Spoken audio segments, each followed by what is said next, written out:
The morning mist hung heavy over Windsor Castle as Thomas Parker Bowles made his way through the ancient corridors. His footsteps echoed against the stone walls, each sound seeming to whisper secrets of centuries past. At 28, Tom had always been drawn to the mysteries hidden within these royal walls, but today his curiosity would lead him down a path that would shake the very foundations of his relationship with the crown. The castle was unusually quiet for a Tuesday morning. Most of the staff were attending to their duties in the main quarters, while the royal family remained in their private apartments. Tom had been staying at Windsor for the past week, ostensibly to spend time with his mother, Queen Camilla, but his real motivation lay elsewhere. He had heard whispers among the household staff about a restricted archive, a collection of documents and artifacts so sensitive that only a select few had ever been granted access. Tom's fascination with history had always been his defining trait. Even as a child, while other boys his age were playing football or video games, he would spend hours poring over dusty books in libraries, uncovering forgotten stories and lost tales. This passion had only intensified as he grew older, particularly when it came to understanding his own family's complex relationship with the royal household. The restricted archive was located in the east wing of the castle, in a section that had been sealed off from public tours and even most staff members. Tom had learned of its existence through casual conversations with older servants, who spoke of it in hushed tones and knowing glances. They told stories of documents that could rewrite history books, of photographs that revealed long-buried secrets, and of artifacts that connected the present royal family to controversies of the past. As Tom approached the east wing, his heart began to race with anticipation. He had spent weeks planning this moment, studying the castle's layout, memorizing the guards' rotation schedules, and identifying the brief windows of opportunity when the corridors would be empty. He knew that what he was about to attempt was dangerous, not just legally but personally. Being caught would mean more than just embarrassment. It could destroy his relationship with his mother and stepfather forever. The heavy oak door that led to the restricted section stood before him like a silent sentinel. Tom pulled out a set of old keys he had carefully copied from the head archivist's collection, his hands trembling slightly as he tried each one. The third key turned with a soft click, and the door creaked open to reveal a narrow staircase descending into darkness. Tom switched on his phone's flashlight and began his descent. The air grew colder with each step, and he could smell the musty odor of old paper and leather bindings.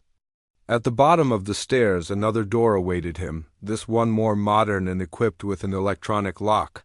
Tom had prepared for this too, having observed the archivist entering the code several days earlier from a hidden vantage point. The numbers beeped softly as he entered them, and the lock disengaged with a mechanical whir. Tom pushed open the door and stepped into what felt like a temple of secrets. The archive was larger than he had expected, with towering shelves filled with boxes, files, and ancient volumes. Climate control systems hummed quietly in the background. Preserving these precious documents for posterity, Tom moved deeper into the archive, his flashlight beam dancing across labels and dates that spanned centuries of royal history. Some boxes bore recent dates, while others were marked with years from the Victorian era and beyond. He found himself drawn to a section marked with his mother's name and the period surrounding her relationship with Charles during his first marriage. As he reached for one of the boxes, Tom heard a sound that made his blood run cold. Footsteps echoed from the staircase above, heavy and measured, unmistakably those of a security guard making his rounds. Tom frantically looked around for a place to hide, but the archive offered little cover. The footsteps grew louder, accompanied now by the crackle of a radio and the low murmur of voices. Tom realized with growing horror that his careful planning had failed to account for an unexpected security check. His heart pounded so loudly he was certain the approaching guards would hear it. In desperation, he ducked behind one of the larger filing cabinets. Pressing himself against the cold metal and trying to control his breathing, the door above opened, and bright flashlight beams began to probe the darkness of the archive. Tom could hear at least two guards discussing the open door and the clear signs that someone had gained unauthorized access. Their radios crackled to life as they reported the security breach to their superiors, and Tom knew that within minutes the entire castle would be locked down. As the guards began their systematic search of the archive, Tom clutched the box he had been reaching for when they arrived. Inside, he could see the edges of photographs and documents that seemed to glow with forbidden knowledge. Whatever secrets these papers contained, he was now closer to them than anyone unauthorized had ever been. But he was also closer to being caught than he had ever imagined possible. The beam of a flashlight swept past his hiding spot, missing him by mere inches. Tom held his breath, knowing that discovery was now inevitable. The guards were thorough and professional, and there was nowhere in the archive that would remain unsearched for long. As he waited for the inevitable confrontation, Tom's mind raced with thoughts of his mother's reaction, the media firestorm that would follow, and the potential consequences for the entire royal family. The sound of additional footsteps on the stairs told him that reinforcements had arrived. Soon the archive would be swarming with security personnel, all searching for the intruder who had dared to breach one of the royal family's most closely guarded secrets. Tom closed his eyes and prepared himself for what was about to unfold, knowing that his life was about to change forever. The beam of light found him before he could prepare himself mentally for the confrontation. Chief Inspector Robert Hartwell, head of Windsor Castle's security detail, stood frozen for a moment as his flashlight illuminated the familiar face crouched behind the filing cabinet. The silence that followed was deafening, broken only by the hum of the climate control systems and the distant crackle of radio communications. "Step out slowly with your hands visible," Hartwell commanded, his voice carrying 20 years of authority and a note of disbelief. He had been expecting to find a professional burglar or perhaps an overzealous journalist, not the Queen's stepson hiding among the royal family's most sensitive documents. Tom rose slowly, the box still clutched in his trembling hands. The other guards moved to flank him, their training taking over despite the unprecedented nature of the situation. None of them had ever imagined they would be detaining a member of the royal family, even by marriage. The protocols they had memorized and practiced for years suddenly seemed inadequate for this moment. "Mr. Parker Bowles," Hartwell said, his tone carefully controlled, "please place the box on the table and step away from it." The chief inspector's mind was already racing through the implications of this discovery. This wasn't just a security breach. It was a potential constitutional crisis. The last thing the monarchy needed was another scandal involving family members. Accessing restricted information. Tom complied with the order, his hands shaking as he set down the box. Inside, he could see the corner of what appeared to be a photograph, but he would never know what secrets it might have revealed. The weight of his actions began to settle on him like a heavy blanket. This wasn't just about satisfying his curiosity anymore. This was about the trust his mother had placed in him and the position it put her in with her new family. "Sir, we need to secure the scene and notify the proper authorities," one of the junior guards whispered to Hartwell. The young officer looked nervous, clearly understanding the delicate nature of the situation. This wasn't something they could handle through normal security protocols. The involvement of a family member meant that decisions would need to be made at the highest levels of both the royal household and the security services. Hartwell nodded grimly and spoke into his radio with measured tones. "Control, this is Hartwell. We have a Code 7 situation in the restricted archive. I need immediate notification of the private secretary and the head of the household. This requires immediate executive attention." He paused, looking directly at Tom. "The individual in question is a family member." The response from the control room was swift and tense. Within minutes, the archive began to fill with additional personnel. The castle's security chief arrived first, followed by representatives from the Royal Protection Squad. Each new arrival seemed to add another layer of gravity to the situation. Tom watched as they spoke in hushed conferences, occasionally glancing in his direction with expressions that ranged from concern to barely concealed anger. "Mr. Parker Bowles," Hartwell said finally, "you are being detained under the Official Secrets Act pending investigation into unauthorized access to classified royal archives." You have the right to remain silent, and I strongly advise you to exercise that right until proper legal representation can be arranged. The formal nature of the caution hit Tom like a physical blow. This was really happening. He was being arrested, not just as a curious family member who had overstepped boundaries, but as someone who had potentially violated serious national security laws. The restricted archive contained more than just family embarrassments. It housed documents that could affect international relations and national security. If they fell into the wrong hands, as the guards prepared to escort him from the archive, Tom caught sight of additional boxes and files that he hadn't noticed in his initial exploration. Some bore dates from recent years, others from decades past. He wondered how many secrets were housed in this underground vault. How many stories that could change public perception of the royal family remained hidden in these climate-controlled chambers. The journey from the archive to the castle's security office felt like the longest walk of Tom's life. Word of the incident was spreading quickly through the castle's staff, and he could see curious faces peering from doorways and windows as they passed. By tomorrow, everyone in the household would know what had happened. By next week, it would likely be front-page news across the globe. The security office at Windsor Castle was a modern facility that contrasted sharply with the ancient architecture of the surrounding buildings. Tom was placed in a small but comfortable room while the security team decided how to proceed. Through the window, he could see the grounds where tourists would soon be arriving for their daily tours, completely unaware of the drama unfolding behind the castle's walls. Chief Inspector Hartwell entered the room carrying a thick file and wearing an expression that mixed professional duty with personal sympathy. He had known Tom casually for several years and had always found him to be respectful and well-mannered during family visits. This incident seemed completely out of character, which made it all the more concerning. "I need to ask you some preliminary questions," Hartwell began, settling into the chair across from Tom. "First and most importantly, were you acting alone in this endeavor, or were you working with any outside parties?" The question hung in the air like a sword. If Tom had been working with journalists, foreign agents, or other unauthorized parties, the implications would be far more serious than simple family curiosity. Tom shook his head emphatically. "No, this was entirely my idea.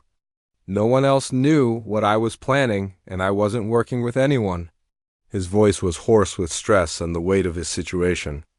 "I just wanted to understand more about my family's history, about the context of my mother's relationship with the royal family." Hartwell made notes in his file, his expression remaining neutral. "Mr. Parker Bowles, you must understand that the materials in that archive are classified at the highest levels. Some of those documents could affect national security, international relations, and the constitutional stability of the monarchy itself. This isn't simply a matter of family curiosity." The full weight of what Tom had attempted began to settle on him. In his fascination with history and secrets, he had failed to consider the broader implications of his actions.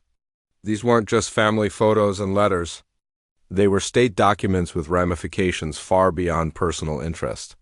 His attempt to understand his place in the royal family might have jeopardized the very institution he had sought to learn about outside the security office. Tom could hear increased activity as more officials arrived to deal with the unprecedented situation. Each conversation seemed to carry an urgency that suggested this incident was being treated with the utmost seriousness. Tom realized that his actions had set in motion a chain of events that would affect not just his own life, but potentially the reputation and security of the entire royal household. The conference room adjacent to the security office buzzed with tense conversations as senior royal household officials gathered to address the crisis. Sir Edmund Fitzgerald, the Queen's private secretary, sat at the head of the table with a grave expression that had deepened with each update he received. Around him, department heads from security, communications, and legal affairs discussed the unprecedented situation in hushed, urgent tones. "Has Her Majesty been informed?" asked Dame Margaret Thornfield, the deputy private secretary, her voice carrying the weight of decades of experience in managing royal crises. She had weathered many storms during her tenure, but nothing quite like this. The involvement of a family member in a security breach created complexities that went far beyond normal protocol. Sir Edmund nodded slowly. Her Majesty has been briefed, as has His Majesty. They are both deeply concerned about the implications. He paused, choosing his words carefully. This situation requires delicate handling. We must balance the need for proper security protocols with the sensitivities involved in dealing with a family member. Meanwhile, in another part of Windsor Castle, Queen Camilla sat in her private study, staring out at the gardens while grappling with the news she had just received. The call from Sir Edmund had been brief but devastating. Her son, whom she had always known to be curious and sometimes impulsive, had been caught attempting to access some of the most sensitive documents in the royal archives. Her mind raced with questions and fears. What had Tom been looking for? How much had he seen before he was caught? Most importantly, how could she protect him while also respecting the serious nature of his actions? As queen consort, she had responsibilities to the institution of the monarchy that sometimes conflicted with her role as a mother. The sound of footsteps in the corridor interrupted her thoughts. King Charles entered the study, his expression unreadable but his concern evident in the way he moved. They had been married long enough for Camilla to recognize the signs of his internal struggle when family loyalty conflicted with royal duty. "How serious is this, Charles?" Camilla asked, her voice barely above a whisper. What exactly was he trying to access? She had always been protective of her children from her first marriage, and the thought of Tom facing serious legal consequences made her stomach clench with anxiety. Charles sat down beside her, his own stress evident in the lines around his eyes. The archive he accessed contained some of our most sensitive materials. Documents related to constitutional crises, international diplomatic correspondence, and— He paused. Materials related to my first marriage and the circumstances surrounding Diana's death. The implications hit Camilla like a physical blow. If Tom had been seeking information about that period, his actions could be interpreted not just as curiosity but as an attempt to uncover information that could be damaging to the royal family. The media would have a field day if this story broke, particularly given the ongoing public fascination with Diana's legacy. What happens now? Camilla asked, though she dreaded the answer. She knew that Charles was caught between his love for her and his children, and his duty as king to protect the monarchy from any threat, regardless of its source. Charles took her hand, his touch providing what comfort it could. The security team is conducting a full investigation. They need to determine exactly what Tom accessed, whether he photographed or copied anything, and most importantly, whether he was working alone or with outside parties. Back in the security office, Tom remained in the holding room while investigators began the painstaking process of reviewing what he might have accessed. Technical specialists were examining the archive's security systems, checking timestamps and access logs to create a timeline of Tom's unauthorized visit. Chief Inspector Hartwell returned to the room carrying additional files and wearing an expression that suggested the situation had become even more complicated. He sat down across from Tom with a heavy sigh, clearly uncomfortable with the direction the investigation was taking. "Mr. Parker Bowles, we've conducted a preliminary review of the area where you were found," Hartwell began, his tone professional but not unkind. "The section you are accessing contains documents related to the period between 1990 and 1997, specifically focusing on the breakdown of His Majesty's first marriage and the circumstances surrounding Princess Diana's death." Tom's face paled as he realized the full scope of what he had stumbled into. He had been looking for general information about his mother's relationship with Charles, but he had inadvertently accessed materials related to one of the most sensitive periods in modern royal history. "I didn't know," Tom said quietly, his voice filled with genuine regret. "I wasn't looking for anything specific about Princess Diana. I just wanted to understand the context of my mother's relationship with the king during that period." His explanation sounded weak even to his own ears, and he could see from Hartwell's expression that it would likely carry little weight with the investigators. Hartwell made additional notes before continuing. The investigators will need to examine your phone, laptop, and any other electronic devices you may have with you. They also need to conduct a thorough search of your rooms here at the castle and your residence in London. The scope of the investigation was expanding rapidly, as security officials tried to determine whether any classified information had been compromised. "Am I going to be charged?" Tom asked, the question that had been haunting him since his detention. The thought of facing criminal charges for his moment of curiosity was terrifying, but the broader implications for his family were even worse. Hartwell's expression remained neutral, but his tone carried a note of sympathy. "That decision will be made at a much higher level than mine, Mr.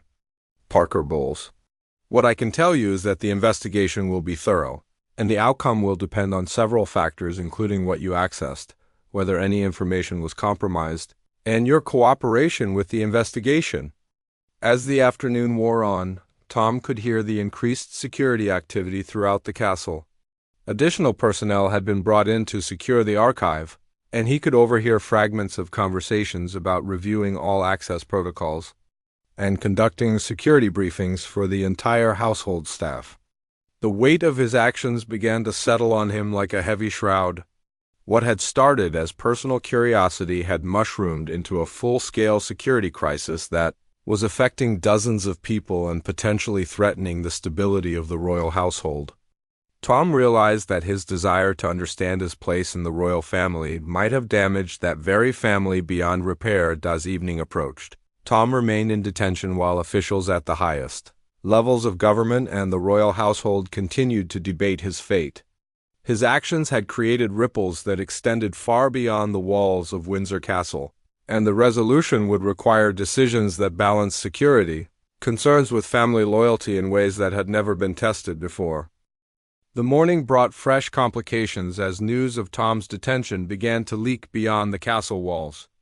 Despite the royal household's best efforts to contain the story, whispers had spread through the staff, and by dawn, several media outlets were making inquiries about unusual security activity at Windsor Castle. Sir Edmund Fitzgerald convened an emergency meeting with the palace's communications team, knowing that they were fighting a losing battle against time. In the digital age, secrets rarely stayed hidden for long, especially when they involved the royal family. The question was no longer whether the story would break, but how to manage the narrative when it did. "We have perhaps 6 hours before this becomes public knowledge," announced James Patterson, the palace's director of communications, as he reviewed the overnight intelligence reports. "Several journalists are already asking pointed questions about security activity, and our usual deflections aren't working." Dame Margaret Thornfield spread several potential press statements across the conference table, each representing a different approach to managing the crisis. "We could frame this as a routine security review, but that becomes problematic if more details emerge. Alternatively, we could get ahead of the story with a controlled release of information." The debate that followed revealed the deep complexity of the situation. Tom's actions couldn't be dismissed as a simple family misunderstanding, yet treating him as a serious security threat would create its own set of problems. The royal family had always struggled with balancing transparency with privacy, and this incident pushed those tensions to their breaking point. Meanwhile, in a private meeting room, Queen Camilla sat across from her personal solicitor, Margaret Whitfield, one of London's most respected experts in constitutional law and royal affairs. The conversation was painful but necessary, as Camilla needed to understand both her son's legal exposure and her own position within the royal household. The charges Tom could face ranged from minor trespass to violations of the Official Secrets Act. Margaret explained, her tone professional but compassionate. "The severity will depend entirely on what the investigation reveals about his intentions and what, if anything, he managed to access or photograph." Camilla's hands trembled slightly as she processed the information. "What does this mean from my position? I can't help but feel that my family has brought shame upon the monarchy." The weight of her dual roles as mother and queen consort had never felt heavier than in this moment. Margaret leaned forward, her expression serious but reassuring. "Your Majesty, you cannot be held responsible for your adult son's independent actions. However, there may be questions raised about security protocols regarding family members and their access to sensitive areas of royal residences. The legal implications extended beyond Tom's individual case. His breach had exposed potential weaknesses in the security systems that protected some of the monarchy's most sensitive information. Every aspect of the royal household's operations would now come under scrutiny. From staff vetting procedures to family member access protocols, back in the security office, Tom was brought before a panel that included representatives from MI5, the Metropolitan Police's Special Protection Unit, and senior royal household officials. The formal nature of the proceedings made clear that this was no longer just an internal family matter, but a potential threat to national security. Commander Sarah Richardson from the Met's Protection Unit led the questioning, her approach professional but thorough. Mr. Parker Bowles, we need to establish a complete timeline of your activities leading up to yesterday's incident. When did you first become aware of the restricted archive's existence? Tom recounted the conversations with staff members that had first alerted him to the archive's existence, naming individuals who had mentioned it in passing. Each name was carefully noted, as investigators would need to interview everyone who might have inadvertently provided information that enabled Tom's breach. Did you conduct any research into the castle's security systems or guard rotations prior to your attempt? Richardson continued, her questions designed to establish whether Tom's actions represented sophisticated planning or impulsive opportunism. The detailed questioning continued for hours, covering every aspect of Tom's planning and execution of his unauthorized access attempt. Investigators were particularly interested in his technical capabilities and whether he had the skills to copy or transmit sensitive information if he had successfully accessed it. As the investigation deepened, a clearer picture began to emerge of Tom's motivations and methods. His browser history revealed extensive research into royal history and his family's place within it, but no evidence of contact with foreign agents, journalists, or other potentially hostile parties. His methods, while carefully planned, showed the hallmarks of amateur execution rather than professional espionage. Dr. Elizabeth Hartwell, a royal historian who had been brought in to assess the significance of the materials Tom had attempted to access, provided crucial context for the investigation. Her report indicated that while the documents were indeed sensitive, many contained information that was already partially in the public domain through previous biographies and official histories. The most concerning aspect, Dr. Hartwell noted in her briefing, is not necessarily what Mr. Parker Bowles might have learned, but the precedent his actions set. If family members can access restricted materials with relative ease, it raises questions about our entire security infrastructure. The political implications were equally serious. Questions were being raised in Parliament about the adequacy of security measures, protecting state documents held in royal residences. Opposition MPs were preparing inquiries that could force embarrassing public discussions about the monarchy's role in safeguarding sensitive information. By afternoon, the investigation had expanded to include a comprehensive review of all security protocols at royal residences. Technical experts were conducting penetration tests of electronic security systems, while human resources specialists reviewed the vetting procedures for all personnel with access to sensitive areas. Tom remained in protective custody, not only for legal reasons but also for his own safety. The royal household was acutely aware that once news of his detention became public, he would become a target for media harassment and, potentially more serious, threats from individuals or groups seeking to exploit the situation. The psychological strain on Tom was becoming evident to his interrogators. What had begun as historical curiosity had spiraled into a crisis that threatened to destroy his relationship with his family and potentially land him in prison. The young man who had entered the archive seeking answers now found himself at the center of a maelstrom that was far beyond anything he had imagined. As evening approached, senior officials prepared for what they knew would be the most challenging aspect of the crisis management: informing the public. The story was too big to contain much longer. and the royal household needed to prepare for intense scrutiny of both Tom's actions and the broader security implications of his breach. The palace communications team worked through the night, crafting statements that would acknowledge the seriousness of the incident while protecting both Tom's legal position and the monarchy's reputation. Every word would be analyzed and criticized, and the wrong phrase could escalate the crisis into a full constitutional emergency. The story broke at precisely 6:47 a.m. on Thursday morning when The Times published a front-page article with the headline, "Royal Stepson Detained in Windsor Security Breach." Within minutes, every major news outlet in Britain had picked up the story, and by noon, international media were broadcasting the news across the globe. The palace's carefully crafted press statement, released just an hour after the Times story appeared, confirmed that a member of the extended royal family had been detained following unauthorized access to restricted areas at Windsor Castle. The statement emphasized that the individual was cooperating fully with investigations and that there was no evidence of any threat to national security. However, the measured tone of the official statement did little to contain the media firestorm that erupted across traditional and social media platforms. Within hours, #Royal Security Breach was trending worldwide, with speculation ranging from foreign espionage to family blackmail schemes. The story had all the elements that drove modern media coverage: royal family drama, security concerns, and mysterious classified documents. Tom watched the coverage from his continued detention at Windsor, feeling simultaneously relieved that his identity hadn't been officially confirmed and horrified by the speculation surrounding his actions.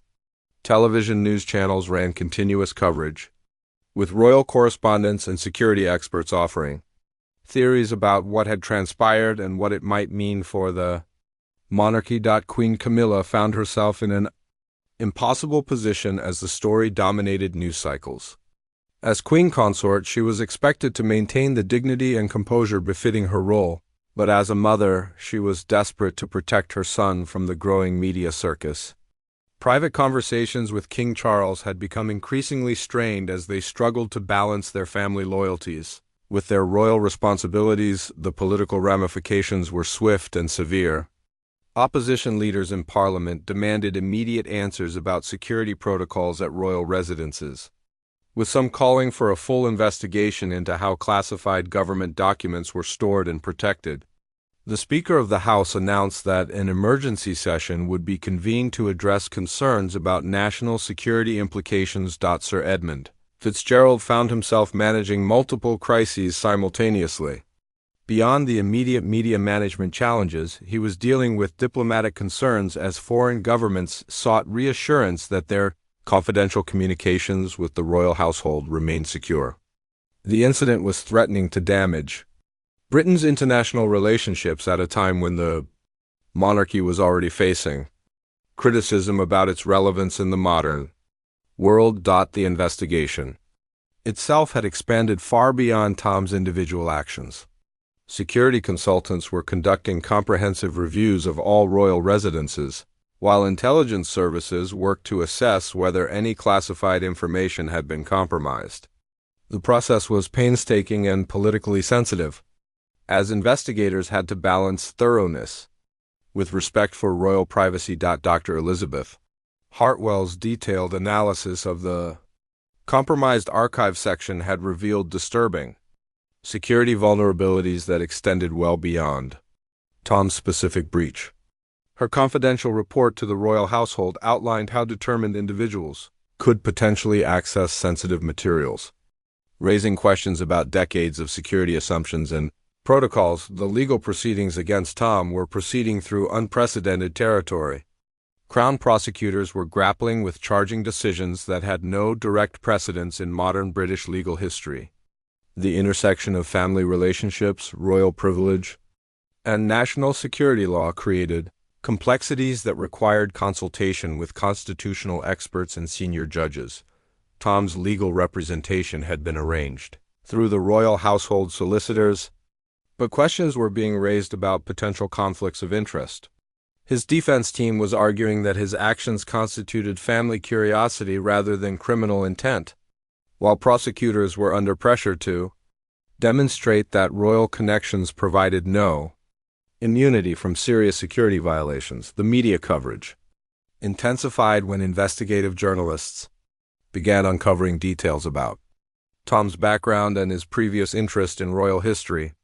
Interviews with former school friends and university colleagues painted a picture of someone who had always been fascinated by his family's unique position, but also suggested that his academic interests might have been deeper and more systematic than initially apparent. International media outlets seized on the story as evidence of ongoing dysfunction within the British royal family.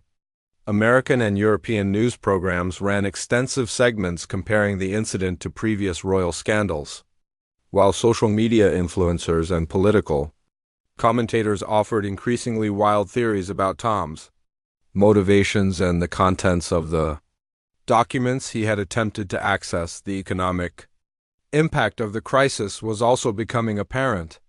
Royal tourism, a significant source of revenue for the British economy, began showing signs of disruption as visitors expressed concerns about security at royal palaces. The uncertainty surrounding the investigation was affecting everything from guided tour bookings to merchandise sales in royal gift shops behind the scenes. Private conversations within the royal family were becoming increasingly difficult. Princess Anne and Prince William had both expressed concerns about the precedent Tom's case might set for security protocols affecting their own children. The incident was forcing uncomfortable discussions about how extended family members should be treated differently from core members of the line of succession. The strain on King Charles was evident to those who knew him well. He was facing pressure from multiple directions, from his wife to protect her son, from his advisors to maintain royal dignity, and from government officials to ensure that national security interests were protected. The weight of these competing demands was taking a visible toll on the monarch's health and demeanor. Queen Camilla's private anguish was carefully hidden from public view, but those close to her could see the effect of watching her son face potential criminal charges. Her role as queen consort required her to maintain public composure, but private meetings with her advisors revealed the depth of her concern for both Tom's welfare and the broader implications for her position within the royal family. As the crisis entered its third day, Tom remained in protective custody while investigators completed their analysis of what he had accessed and whether any information had been compromised. The technical investigation was nearing completion, but the political and legal ramifications were just beginning to unfold. The royal household was preparing for the possibility that formal charges might be filed, which would transform the crisis from a private family matter into a public legal proceeding. Such a development would create unprecedented challenges for managing royal protocol, media relations, and political relationships at the highest levels of British society. The breakthrough in Tom's case came from an unexpected source. During the detailed forensic analysis of his electronic devices, investigators discovered that his phone's camera had malfunctioned weeks earlier, making it impossible for him to have photographed any documents even if he had wanted to. Additionally, metadata analysis showed that he had spent less than 3 minutes in the archive before being apprehended, barely enough time to open a single file box. Commander Richardson delivered this news to the investigation panel with visible relief. The technical evidence strongly suggests that Mr. Parker Bowles accessed no classified information and had no capability to record or transmit anything he might have seen, she reported. His detention appears to have prevented any actual security breach. This development significantly altered the legal landscape surrounding Tom's case. While he had clearly violated security protocols and trespassed in a restricted area, the absence of any actual information compromise meant that the most serious charges under the Official Secrets Act would likely not be pursued.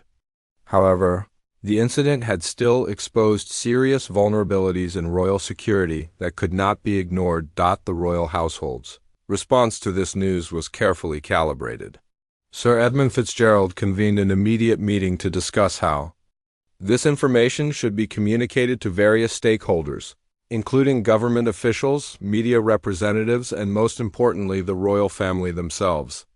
Queen Camilla received the news during a private audience with King Charles in his study at Windsor Castle. The relief on her face was evident, but it was tempered by the understanding that Tom still faced potential charges and that the broader implications of his actions remained serious. The incident had caused diplomatic embarrassment and raised questions about royal security that would take months to fully address. "This doesn't absolve him of responsibility," Charles said quietly, his voice carrying the weight of his position. The intent was there, even if the execution was flawed.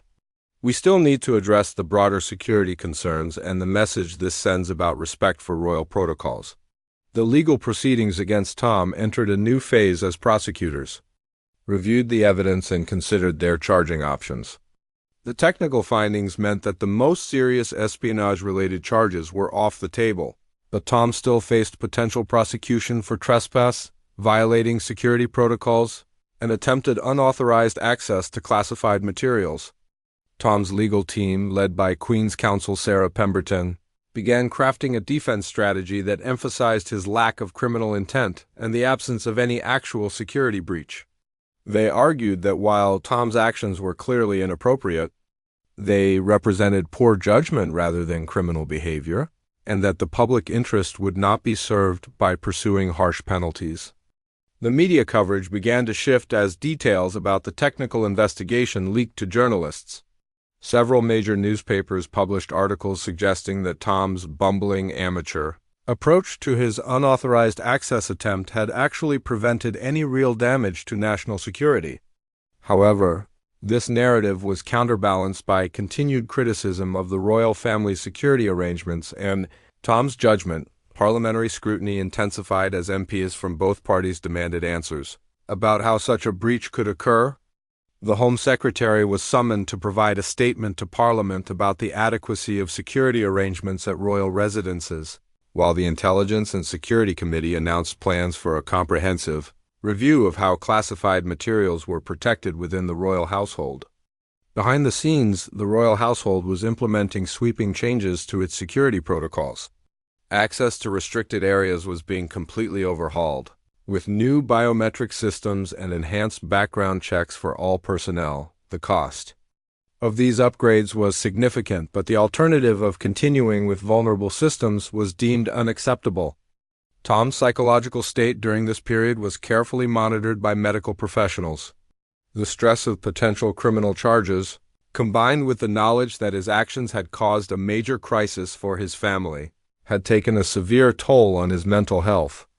Royal household physicians recommended that he receive professional counseling to help him process the events and their consequences. The international implications of the case were gradually being addressed through diplomatic channels. Foreign governments that maintained confidential communications with the royal household had been privately reassured that their information remained secure, and enhanced protocols were being developed to prevent future incidents. The economic impact on royal tourism was beginning to stabilize as the initial shock of the story wore off. However, security changes at royal palaces were affecting the visitor experience, with longer wait times and more intensive screening procedures that some tourists found intrusive. The balance between accessibility and security was proving challenging to maintain. Queen Camilla's public appearances during this period were closely watched for signs of stress or family tension. Her composure during official engagements was widely praised, but body language experts and royal correspondents noted subtle signs of the strain she was experiencing. Private conversations with trusted advisors revealed her ongoing concern about Tom's well-being and her guilt about the position her marriage had placed her children in. The investigation's findings were also revealing interesting historical details about the documents Tom had attempted to access. Dr. Hartwell's analysis showed that many of the files contained routine diplomatic correspondence and administrative records that, while technically classified, were not particularly sensitive by modern standards. The most significant documents in that section related to security arrangements rather than personal or political scandals. As negotiations continued between prosecutors and Tom's defense team, the possibility of a plea agreement began to emerge. Such an arrangement would allow Tom to accept responsibility for his actions while avoiding the most serious charges, and the publicity of a full criminal trial. However, any agreement would need to include provisions for him to cooperate with the ongoing security review and accept restrictions on his future access to royal residences. The broader constitutional questions raised by the case were being addressed through private consultations between the royal household, government legal advisors, and constitutional experts. The incident had highlighted the unique challenges of balancing family relationships with security requirements in a constitutional monarchy, where personal and state functions often overlapped. Tom's future role within the royal family remained uncertain as officials grappled with the precedent his case might set. While he was not a working member of the royal family and had no official duties, his status as the Queen Consort's son created ongoing security and protocol challenges that would need to be carefully managed to prevent future incidents. 3 weeks after his detention, Tom Parker Bowles stood in the dock of Westminster Magistrates Court facing charges of trespass and violating security protocols at a royal residence. The plea agreement negotiated by his legal team had successfully avoided the most serious charges, but he still faced the possibility of a substantial fine and a criminal record that would follow him for the rest of his life. The courtroom was packed with journalists, royal correspondents, and members of the public who had managed to secure seats for what was being called the most significant royal-related court case in decades. Tom appeared pale and drawn as he listened to the charges being read, the weight of the past month's events evident in his posture and expression. District Judge Margaret Powell, known for her fair but firm approach to high-profile cases, presided over proceedings that lasted just under 2 hours. Tom's guilty plea to the reduced charges meant that the focus was on sentencing rather than establishing the facts of the case. But the judge's comments provided insight into how the legal system was balancing the unusual circumstances of the case. "Mr. Parker Bowles," Judge Powell said as she prepared to deliver her sentence, "your actions, while not resulting in any actual security breach, demonstrated a serious lack of judgment and respect for the institutions you are connected to through family ties. However, the court recognizes that your cooperation with investigators and the absence of any malicious intent are significant mitigating factors." The sentence was lighter than many observers had expected. A fine of £10,000, 200 hours of community service, and a 12-month suspended prison sentence. Additionally, Tom was required to surrender his passport for 6 months and was banned from entering any royal residence without explicit written permission from the royal household. For a period of 5 years, Queen Camilla, who had been present in court throughout the proceedings, maintained her composure as the sentence was delivered, though those close to her could see the relief in her eyes. King Charles had chosen not to attend the hearing, but issued a statement through the palace, expressing support for both the legal process and his stepson's acceptance of responsibility for his actions. The media reaction to the sentencing was mixed, with some commentators arguing that Tom had received preferential treatment due to his royal connections, while others suggested that the punishment was proportionate to the actual harm caused. The royal household's decision to allow the legal process to proceed without interference was widely praised as an example of the monarchy's respect for the rule of law. Tom's community service was carefully arranged to avoid creating additional security concerns or media circuses. He was assigned to work with a historical preservation society, cataloging and digitizing old documents and photographs for public access. The irony of this assignment was not lost on observers, but it allowed him to channel his interest in history into productive work while serving his sentence. The broader security reforms triggered by Tom's actions were implemented over the following months. The royal household invested millions of pounds in upgraded security systems, enhanced staff vetting procedures, and new protocols for family member access to sensitive areas. These changes affected not only the working royals but also extended family members and their children. The constitutional implications of the case were addressed through private discussions between the royal household and government officials. New guidelines were established for how family members should be treated in security contexts, balancing their personal relationships with working royals against the need to protect state secrets and maintain public confidence in royal institutions. Tom's relationship with his mother and stepfather required careful rebuilding over the months following his conviction.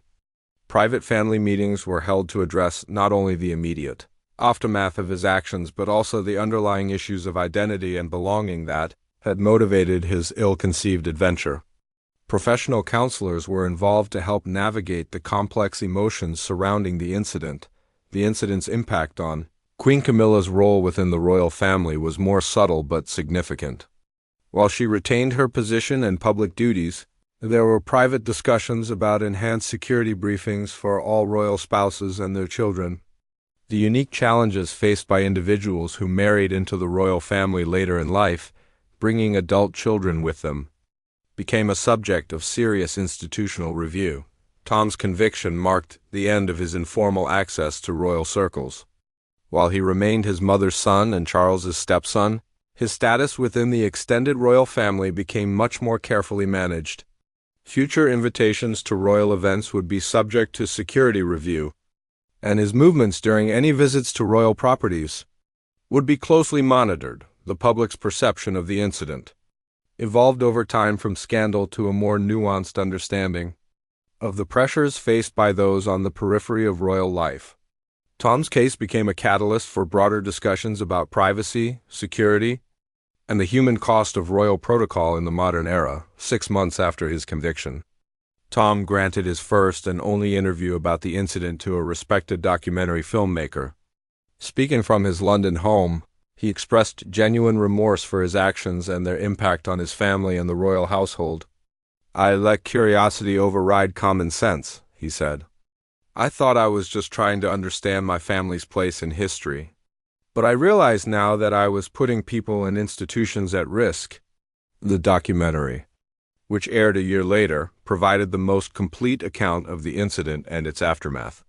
It included interviews with security experts, constitutional scholars, and former royal household staff members who provided context for Tom's actions and their broader implications. The film was praised for its balanced approach to a complex story that illustrated the ongoing challenges faced by the modern monarchy. Tom completed his community service ahead of schedule, earning praise from supervisors for his dedication and expertise in historical research. The work provided him with a constructive outlet for the interests that had led him astray while allowing him to make a genuine contribution to public knowledge and historical preservation. 2 years after the incident, the royal security upgrades implemented in response to Tom's breach were credited with preventing a more serious attempt at unauthorized access by foreign intelligence operatives. The investments made in enhanced security systems and protocols had created multiple layers of protection that successfully deterred professional attempts at espionage. Tom's story became a cautionary tale taught in security training courses for royal household staff and government personnel working with classified materials. His case illustrated how even well-intentioned family members could pose security risks and highlighted the importance of maintaining professional boundaries regardless of personal relationships. The lasting impact of the incident extended beyond immediate security concerns to broader questions about transparency, accountability, and the balance between tradition and modernization within the royal household.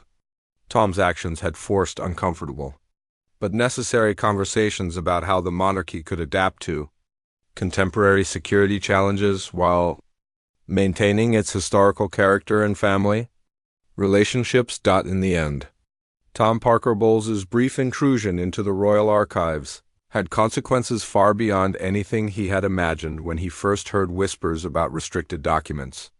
His story became part of the ongoing evolution of the British monarchy, illustrating both the vulnerabilities and the resilience of institutions that must balance ancient traditions with modern realities.